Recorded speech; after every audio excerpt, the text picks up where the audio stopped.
a financial figurine, an income profit manifesting machine. The only value they said I have is green. They called me a fiction, they called me extreme. They called me a pimp as a matter of fact. They painted me violent, they painted me black.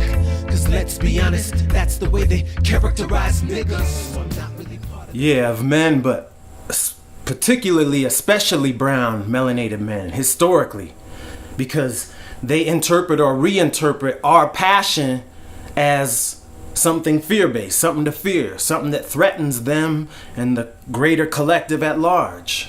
And so when the man or the melanated man in particular gets very expression or animated, or his voice raises, or you see that passion coming out, historically they want to emasculate that and tame that down and do everything they can to make that be a bad, negative thing, something to fear.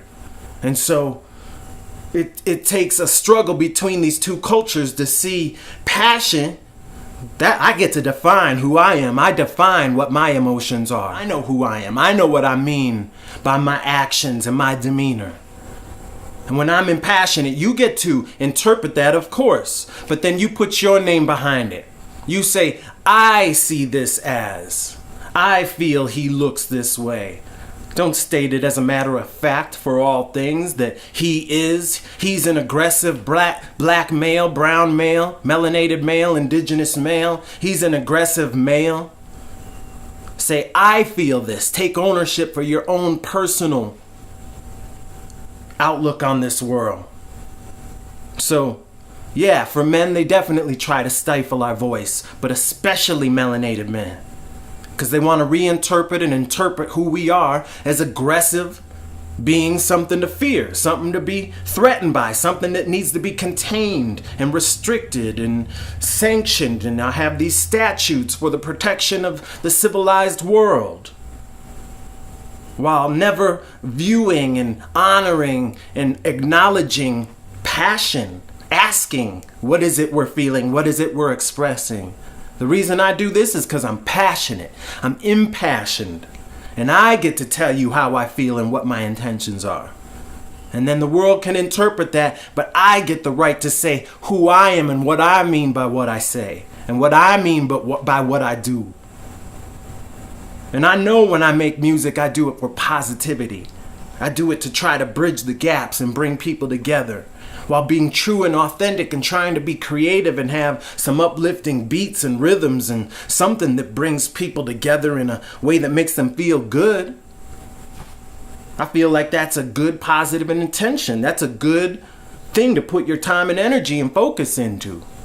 When you're intentionally trying to create a mechanism that helps people hear you better, that helps be honest and authentic with who you are and share your perspective, but also tries to be sensitive to the listener, to the audience, to other perspectives, to other people's fears and blocks and damages.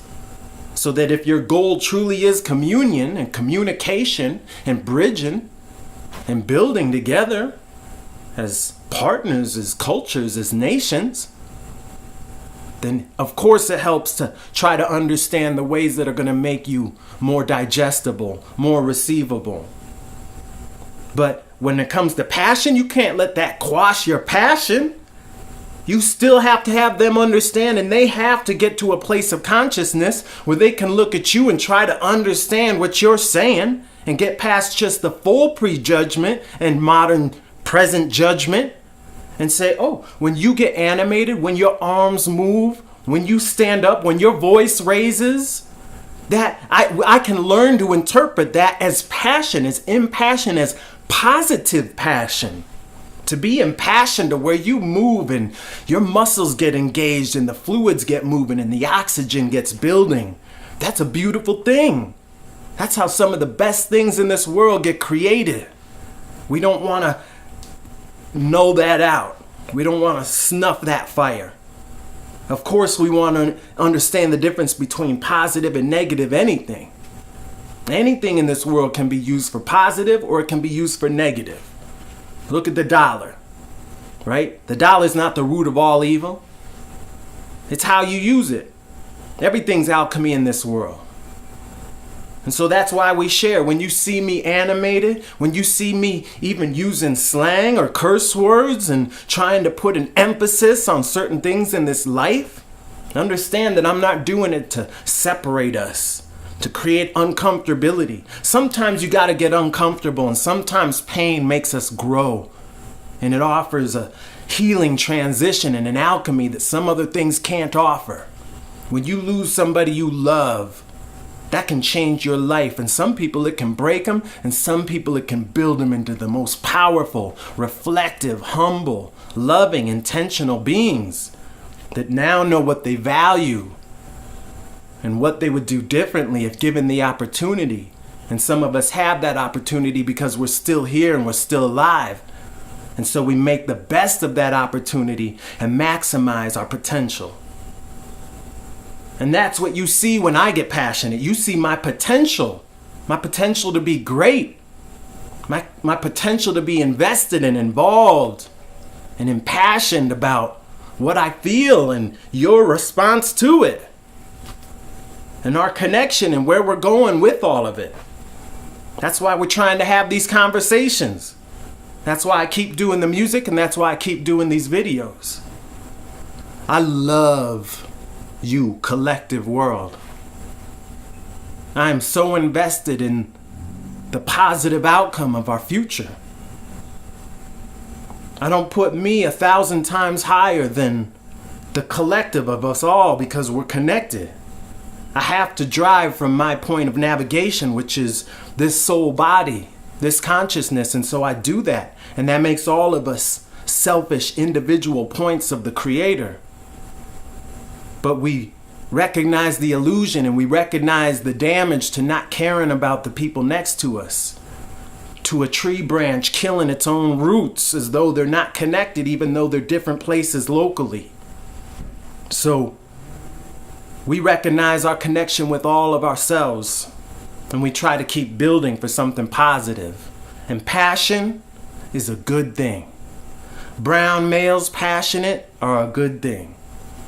Now we need to encourage them to keep having vehicles and tools to make that channeled into this world in the most healthy, productive way. But we need to encourage passion. So this is me passionately speaking and sharing my soul with you. And I hope you feel it in a positive way. Let's keep a positive mental attitude, PMA. And let's try to build the love revolution and keep moving forward.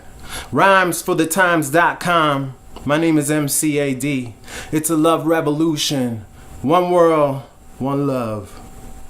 Millions of nations. Peace. It's all coming together right here now. It's all coming together right here now. It's all coming together right here. Who's that? It's love, can you feel it coming through that? Conscious revolutionary music. Yeah, you can feel it in your veins. Hey, give thanks for those who donated and ask for ways to donate and support and help the cause.